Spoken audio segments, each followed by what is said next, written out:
Welcome to the fabulous world of Tel Aviv, Israel, one of the most expensive cities in the world. This is where the fabulous residents live the life of luxury with tricked-out rides, million-dollar homes and bomb shelters that are absolutely explosive. You may think you know luxury, but here in Israel, fresh raspberries at the grocery store are aspirational. Having a safe room in your apartment makes you the envy of all your neighbors, and getting a flight in or out of the country on an El Al plane means you're living like royalty. This week, we'll uncover everyday items that you might not consider a luxury.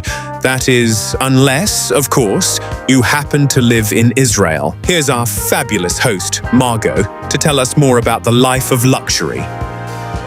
What's up, guys? My name is Margot. I made Aliyah to Israel from Denver, Colorado nearly 15 years ago. And I will say that in that time, my standards have shifted quite a bit. Not necessarily in an elitist way or a bad way, more so in a, I can't wait till someday I live in an apartment that has a dishwasher kind of way. And in today's video, I'm going to be exploring my personal list of things that either I used to take for granted when I lived in the United States, or things that I will never ever look at the same, because here in Israel, they are considered a luxury, or at least they are to me. I'm excited to share this list with you. It has definitely been inspired by recent events and events throughout my entire 15 years of living in Tel Aviv. And just to be clear, this is not necessarily an exhaustive list of all the things I wish I could get here in Israel, like, you know, my Sephora haul, because if I were to make that video, I don't think that there's enough memory card space in the entire world. So I've broken down the categories of these items into three different ones.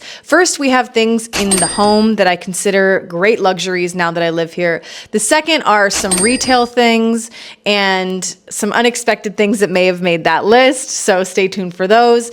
And the third thing is a list of more existential items or experiences that I will never ever take for granted again after living through really terrifying, traumatic experiences like multiple wars that really make you understand the value of life and what's really, really important. So without further ado, let's get into the video. So kicking it off with our first category, which is things that exist within the home. And this was definitely inspired by recent events. A couple weeks ago at the start of the war, I was scrolling on Instagram and I got an ad for an interior decorating service that helps you plan out and decorate your mamad. Your mamad, if you don't know that word, is a safe room within one's house or apartment, within a single family home or apartment, where you can go, and it is reinforced by concrete walls and steel doors and window coverings, so that in the event of a missile attack, which we might get one during the time I'm recording this video, in which I'll pause and come back, great fun, you can go into and stay safe. I realized, wow, an interior decorator service for your safe room. If you noticed a little pause there in the video, it's because I literally just said we'll probably get a missile warning, and we did. So how about we take this into the safe room and I'll show you exactly what the fuck I'm talking about. What could be more perfect? Okay, come with me. So in case you were wondering, this right here, do you hear that? This is the door that started it all. And if you'll notice here, it has a very strong doorknob. Did you hear that? Ignore these dirty walls. It's Israel, okay? Fuck it, there's a war. I'll paint later. Welcome. Good boy, June. Okay, so we are now in my room. As you can see, there is some sunlight coming through. Hi, Junie. Hi there, MTV Cribs. Welcome. This is where the oh wait, hang on. I need to turn the light on because it's gonna get very dark in here in a sec. 1 second. Okay, the light is on. See this steel door right here? I didn't realize my apartment had this until like a couple months after moving in. So we close this, and it has a latch. Ugh, it's very heavy. And we're latched in. So now, see that? Okay, there's a steel door across the window, and we close this, close the blinds. And then here is the door that started it all, that inspired this whole video. Here she is in all her glory. This is what cost me 1,700 United States dollars. So see this doorknob here? Okay, so there's special, it has to be installed a very certain way. These walls are all made of concrete, and you basically close the handle like that. Did you hear that latch? It goes all the way into the wall, and it has to open out of the room. Like it opens not into the room, but out of the room, because you could end up getting trapped. God forbid. I don't even want to think about it. But now we're here in my safe room, which is also my bedroom. So I didn't realize that my apartment even had a mamad when I first moved in. I moved into this place in 2021. Things were a lot different back then. I didn't even realize, because we didn't really have a mamad on the top of our minds back then. This was long before October 7th. Yes, there had been several different wars with Hamas before that, and many times that I experienced rocket attacks. But to be honest, compared to what we experience now with these ballistic missiles, with these cluster bombs, those rockets, don't get me wrong, they are lethal and fatal and scary and bad, okay? I'm not saying not to take them seriously. Like, compared to what we have now, those feel like someone throwing an empty Dr. Pepper can at you. They're serious, and if you are within close range, like the people in the South, they are lethal, they are deadly. I'm telling you, I'm not downplaying what they can do. But here in Tel Aviv, if a rocket is launched from Gaza, we have 90 seconds to get to a safe room, and 99.9% of those are intercepted by the Iron Dome. Ballistic missiles with cluster bomb warheads in them, a little bit different. So I wasn't really so concerned even after October 7th. I would come into my room, that would be it. And then last June happened. June 2025 was our first experience with ballistic missiles from Iran. That's when I realized, like, okay, I have a mamad, but this is not safe enough. The first time that we ever had a ballistic missile attack, it happened really quickly, and I was in here. The windows were shaking. The door, like the windows, the glass doors to my patio were shaking. It was terrifying. I was like, I can't stay in here without a door. Like, it's just not the same. These ballistic missiles hit a lot different. And I got into a whole thing with my landlord about it. And if you know Israeli landlords, you know how difficult they can be. And because this apartment is like my personal sanctuary, I've decorated it. I've made it really my home. There's the siren. Okay. I don't know if you guys can hear it, but the siren just went off. I'm going to stop recording because that sound can be really triggering for some people. It doesn't get more real than that. This is me editing this video. Just wanted to let you know the next clip has a sound of a actual siren followed by booms and explosions. They're not that loud, but I just wanted to put a trigger warning in. So if you want to fast forward the next like 5 or 6 seconds, it's not actually a siren. If you're living in Israel, don't worry. It's just the background of this YouTube video. Okay, trigger warning. I don't know if you guys can hear this. I turned off the mic. This is like our 5th siren today.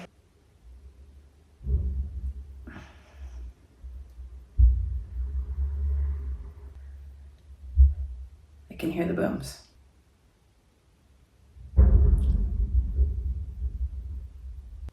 That wasn't thunder. I'm so sick of this shit, you guys. It may not look like much, and I know, again, I'm sitting here in my bedroom with you know, recording this right now, but this is so fucked up. And before you get into my fucking comment section and say, well, too bad the people of Palestine didn't have bomb shelters. yeah, because the government doesn't care about them. Because Hamas was building millions of miles of fucking underground tunnels where they could smuggle weapons and torture hostages and smuggle and launder money and you know, carry out criminal terrorist activity. You know who else could have benefited from those underground tunnels and maybe been a little bit safer? The people of Gaza. But no, Hamas built them for themselves while they let the people of Gaza suffer above ground. So if you're gonna come to my comment section and say, oh, at least you have a safe room. Yeah, I do. Because I live within a society that certainly has its issues, but takes care of its own, okay? And maybe if the criminal terrorists of Hamas cared about the people of Gaza, which, spoiler alert, they don't, maybe they could have allowed the Gazans to go into those underground tunnels and stay safe from bombings. But they didn't. They just hid down there themselves so that they could stay safe and keep their money and their drugs and their hostages. They could keep torturing them down there while the people above ground just suffered. So that's some fucking food for thought, which I didn't think we were gonna get into in this video, but here we are. Okay, so I turned my mic back on. The booms have ended. So yeah, I would say that being able to stay in my bedroom, especially in the middle of the night at 3, 4, 5, 6, 7 in the morning when there are attacks like the ones that you just witnessed, it's a huge luxury. But yeah, so like, would I have rather have put $1,700 US of my own hard-earned money? Would I have rather kept that in a savings account? Yeah, I would have. But I'm super grateful, and we just got another warning for another attack. So the show must go on. And should my landlord have paid for it? Yes. But before you go into the comments and say she's responsible, I know. You guys, I know. But I am so depleted and dysregulated and just En li koach, I don't have the energy to fight with my landlord right now. I love my apartment, and if you know Tel Aviv, and if you know Tel Aviv real estate, then you know if you have a place you love, you hang on to it. So yes, I paid for the door on my safe room. And when I leave this apartment eventually, I will tell my landlord, you can either purchase it from me, or I'll take it, or I'll sell it to the person who moves in here. So it's not like it's a total waste. Yeah, it stung to have to take that money out and spend that much on a door, but I'm really grateful I was able to. Millions of people are having to go to public shelters, are having to sleep there. They're sleeping in the train station. They're sleeping in the bus station because there's underground shelters there. So yes, this is a luxury. This is an immense privilege. I used to think having a swimming pool in a home was a privilege. And now I've come to realize that having a place I can go and stay safe when there are missile attacks is the actual luxury. That's just the reality of living here. Let's wait for the next rocket alarm. And in the meantime, I'll talk about another luxury that I never take for granted again. That is central air. If you live in Europe, or if you live in maybe an older building in an urban environment in the US, for example, you'll also relate to this. Central air is not something that comes in every apartment by any means. In fact, it is a huge luxury to have central air conditioning and heating within an apartment. I don't know if you can hear the sirens in the background, but literally the show must go on. I really want to get this video out for you guys, so here we are. We're just going to keep going. The buildings here just aren't made for it. Maybe some of the newer places are, maybe single family homes are. What we do have are these. See this unit up there? That's my mazgan. It's a single unit, and I have one, thank God, in my bedroom and another one out in the living room. Do not invite me to any function where the mazgan is set to more than 18 degrees between the months of May and August, because I'm not going. I'm not going. Okay. Central air, not a thing we have. Not a thing we have. What's the other thing on my list? Oh, garbage disposal. Do you know how nice it would be for me to be able to like cook dinner and put my food scraps in the garbage disposal? I haven't seen a garbage disposal in 15 years, except when I go home to visit my mama and my daddy. A dishwasher. Huge luxury. Huge fucking luxury. I would love to have a dishwasher. Now, there are many people in Israel that have them, but I ain't got one. I don't know anybody that got one. All right, let's wait for the siren to end and we'll go out and record the rest. Also, people ask me all the time, like, how does Junior do with sirens? He's chilling.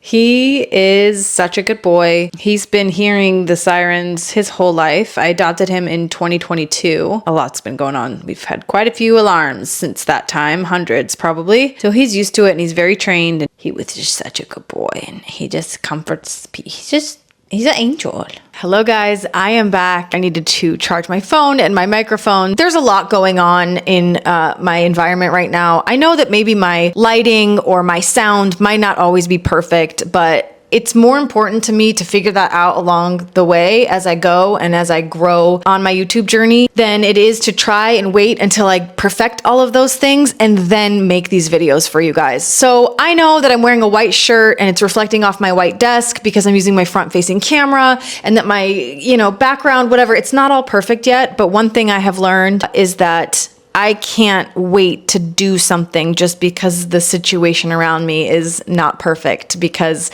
it's never going to be perfect. Thank you for growing and evolving with me as I figure out things like lighting and sound and all of that. I just wanted to note that really quickly. Another thing that I really took for granted is hot water. In the United States, when you turn on the faucet and you turn it to hot, usually hot water comes out. Not here in Israel.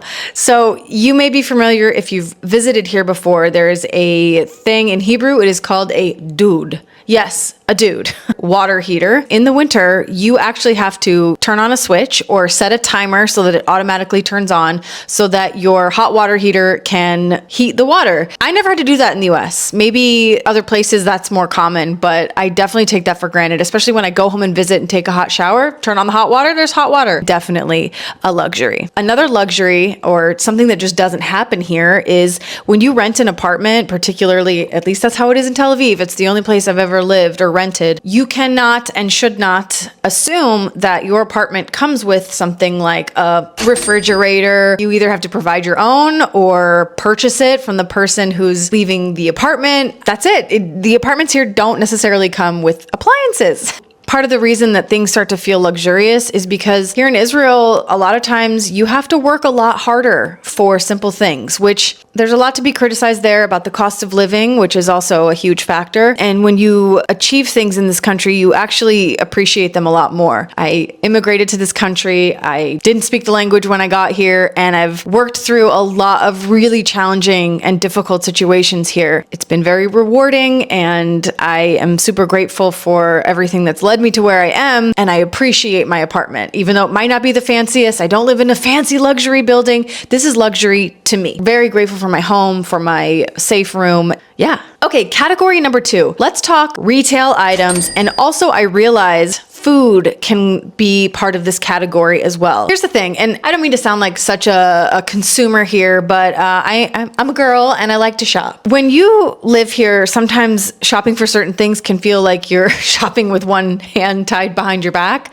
Israel is a small country. The population of New York City is our entire country. And when you think about that from a retail or consumer goods or manufacturing perspective, that's a bit of, and Israelis, despite what people think about Jews being rich and controlling the world economy, we don't. When you think about big international brands or corporations setting up shop here, that doesn't really make a lot of sense for them. Yes, Israelis love to shop, but part of the reason Israelis travel so much is to be able to shop abroad. So when you think about a store like a Sephora, for example, why would they open up a flagship store here? I can tell you why, because I would probably keep that shit in business, but in their minds, unfortunately, that's not enough of a reason. When we think about it, the market is a couple 100,000 people that will be able to afford it. Also, when things do come to Israel, like for example, we just got a couple years ago a Lululemon and a Bath and Body Works, things that are so normal in a shopping mall abroad, that doesn't seem like it's that much of a luxury. But when you have it here, you feel like a Freierit or a Freier, a sucker, because you also have to keep in mind how expensive things are to import to Israel. And I'm not even going to get into all the logistics of that, but things are way more expensive to buy them here. The same things that you could get abroad cost at least 30, 40, 50 times more here. Then you also have the fact that Israel is, for many reasons, a geopolitically complicated place for brands and corporations to do business. Brands that would come here risk getting boycotted internationally. Speaking of Sephora, I wish they would open a shop here, because then Huda Beauty would have to pull her stuff from Sephora.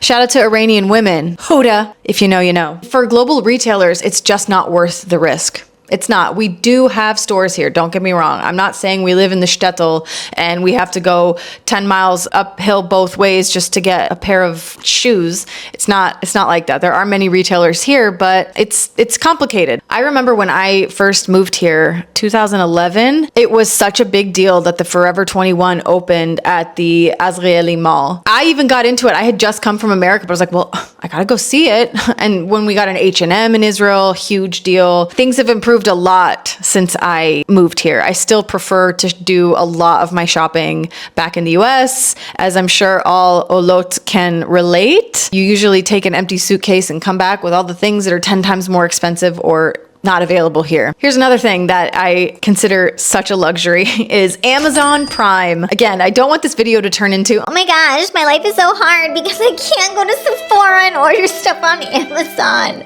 I'm just saying that those are things that I now view as a luxury because I don't have them here. Yes, you can buy things on Amazon, but it certainly is not the same day or Amazon Prime fast delivery. There just aren't giant fulfillment warehouses here. There's no room for them. And well, shit, at this point, they'd probably get fucking hit by a missile. So it's just as well. Also, if you have ever ordered anything to Israel, then you know that the mail system here is insane. Let me give you just a little example. Let's say you order a package from iHerb. That's a very popular place where a ton of Israelis buy lifestyle products. That package is not arriving to your door. Okay, so you either select that you go pick it up from a locker, which isn't that crazy, or nearby retail location, which in many cases is a random store, a makor mecholet, which is basically like a bodega. Sometimes it'll be in Dizengoff Center, which is a maze of a mall where you'll have to go through 15 levels. It's like fucking Super Mario Brothers in there just to get your package, if it even arrives. As a matter of fact, this poster, which is from the Eras Tour, which I was blessed enough to be able to attend twice, I got this at the Eras Tour and I shipped it to myself from Munich, Germany. And I thought,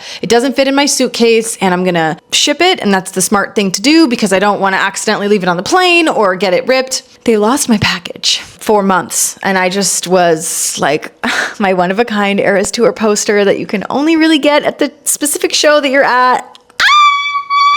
It's not arriving, and I gave up on it. And then I randomly checked the mail notification website one more time, and sure enough, it had arrived. I have never gotten my ass on an electric scooter faster. I think I even took flight. I went that fast to the post office all the way in North Tel Aviv, and I was about to shed a tear. Things like delivery, not so easy here in ye old Israel, is it? Another thing is certain food items. Obviously, things like cuisine differ in different countries. That's not what I'm talking about. I'm talking about things like raspberries, for example. So importing produce and food and agricultural items into Israel is, again, another complicated situation. So, for example, Israel does not import a lot of fresh produce, and that can mean that things like raspberries become a luxury item. The agricultural economy in Israel is based upon what grows here. And that's a really great thing because you get these delicious, the produce here in Israel, if you know, you know, fruits and vegetables in the season in which they were intended by Mother Nature to be eaten. But it also makes you hyper aware of when I go back to the States and I go to Trader Joe's or the regular grocery store and I see raspberries, not in raspberries. I don't even know when raspberry season is anymore because we don't have one here. For me, I know. I'm just saying that I come to appreciate them. Fresh raspberries, a luxury item. I love and I'm grateful. Thank you, Hashem, for fresh raspberries. When I get them, I'm always happy. Another food item that I regard in high luxury now that I don't have access to it are simple, ready-made food items, particularly from my favorite place on earth, Trader Joe's. If you've shopped at Trader Joe's, you know there are good quality frozen foods that you can easily grab and store in your freezer and heat them up for nights when you don't feel like cooking. I'm not saying we don't have frozen meals here in Israel. Nothing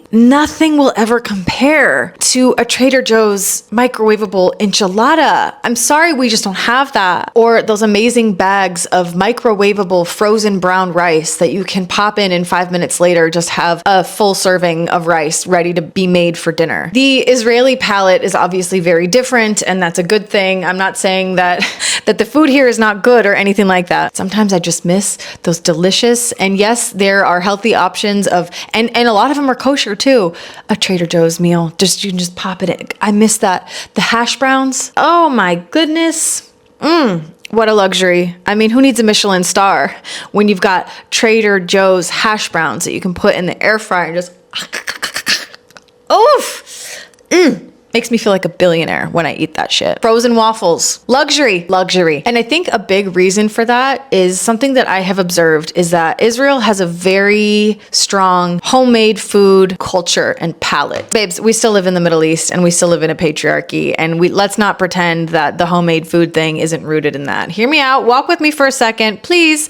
There is, especially in more conservative religious homes, there's still food is made at home from scratch, usually by women, is the expectation in a lot of homes. But that is kind of a cultural norm that is baked into that. And when I think about, the idea of the ima cooking for everyone, here we have, schnitzel, other shapes of schnitzel, different flavors of schnitzel, vegan schnitzel, fish stick schnitzel shaped like dinosaurs, schnitzel, schnitzelonim, schnitzel.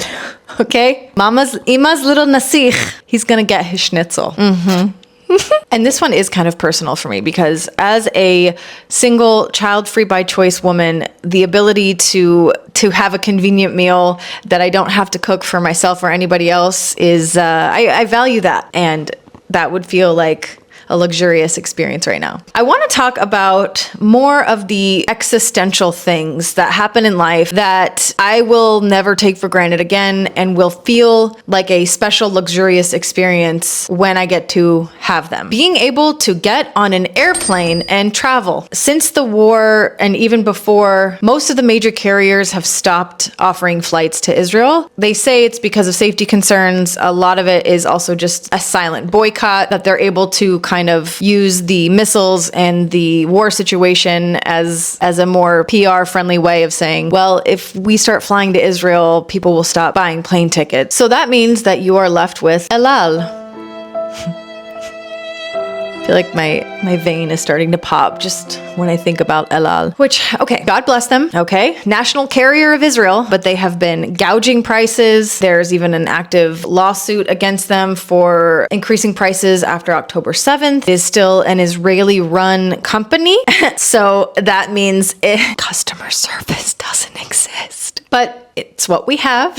They have been operating at a very reduced capacity. And as we know, so many people have gotten stuck outside of Israel or in Israel. And that's kind of scary, because if there was an emergency and I needed to get home, that might not be something that would be able to happen. Getting on a flight at all right now would be luxurious. Speaking of El Al and airlines and airports, don't ever anybody try to convince me that the airport lounge at Ben Gurion Airport is luxury. I don't want to talk about it. I want to talk about it. I don't. I watch a ton of content online, on social media, and on YouTube, and it's crazy because I see a lot of influencers who are, this is no hate to them. I see them, getting on flights and traveling and touring luxury apartments, and go girl, get your bag, spend it. I'm not here to hate on that, but I do look at them and I'm like, wow, like that, I really view that differently now, in the sense that I'll never take that for granted again. It's a commodity that I can't easily access. It's something that is more expensive or unavailable at all. And that is what makes something luxury. If you think about an expensive handbag, a piece of luxury art, the reason it's a luxury is because it's rare. I know it sounds kind of crazy to think that raspberries or safety are rare, but they can be. Yes, that's life in Israel, but that's also life in general. And I think that living here has really helped me appreciate how hard I have to work for things. And when I get them, I value them a lot more. I'm not sitting here acting like I'm some tzadika, Mother Teresa type shit. It does make you appreciate things when they're not as convenient and they're not as accessible and they're not as affordable. That's my list for now. I'm sure as soon as I stop recording, I'm going to think of more things. I also thought of another video, which let me know if you guys would want to see this, because it does go the other way. There are things that are more easily accessible here in Israel that are not available in the US as easily. I want to talk about those too. So if you'd want to see that video, I can do the opposite. So if you want to see that, let me know. Subscribe to my channel. I have been having so much fun connecting with you guys here on YouTube, and I'm really grateful for those of you who have joined and who have watched until this point. If you have watched to this point, is there a raspberry emoji? Leave a raspberry, and if there's no raspberry emoji, leave a box emoji, like the package emoji, in the comments. My name is Margot, and this has been another amazing chance to connect with you guys. Until then, I will see you in my next video. Thank you so much for watching. Bye. Mwah. Thank you for watching. If you want to see more videos about the fabulous life in Tel Aviv, be sure and subscribe for even more luxurious content.